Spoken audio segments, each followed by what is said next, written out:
ဒီနေ့ဒီဗီဒီယိုမှာကျွန်တော်အပြင်နေပါသွားလို့ပဲဖြစ်ဖြစ် landscape photo တွေ street photo တွေရိုက်လာပြီးွားချိန်ကြရင်ကျွန်တော်ဒီအဖြူရောင်ဖောင်လေးထဲမှာခတ်ပြီးတော့တင်လေးရှိပါတယ်ဒီကိုယ့်ရဲ့ဓာတ်ပုံလေးတွေကိုလှတပတ်ဖြစ်အောင်အဖြူရောင်ဖောင်လေးထဲမှာဘယ်လိုခတ်လဲဆိုတော့နီးလေးတွေကိုကျွန်တော်အခုဒီဗီဒီယိုမှာအမြန်ဆုံးရှင်းပြသွားပေးမယ်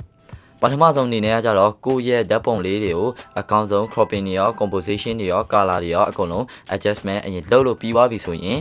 ပထမဆုံးအနေနဲ့ Google ပဲဖြစ်ဖြစ် Pinterest နေပဲဖြစ်ဖြစ်အဖြူအောင်ဓာတ်ပုံတစ်ပုံကိုကျွန်တော်တို့ download ဆွဲခဲ့မယ်ပြီးတော့ Instagram ထဲမှာ story တင်ရဲ့နေရာကိုဝင်ပြီးတော့အဖြူအောင်ဓာတ်ပုံကိုရွေးမယ်ရွေးပြီးသွားရင် zoom in အပြည့်ချက်ပြလိုက်ပြီးတော့ကျွန်တော်တို့ photo overlay ခံတဲ့နေရာမှာကိုထည့်ခြင်းနဲ့ကိုရဲ့ဓာတ်ပုံလေးတွေကိုရွေးပြီးတော့အမှ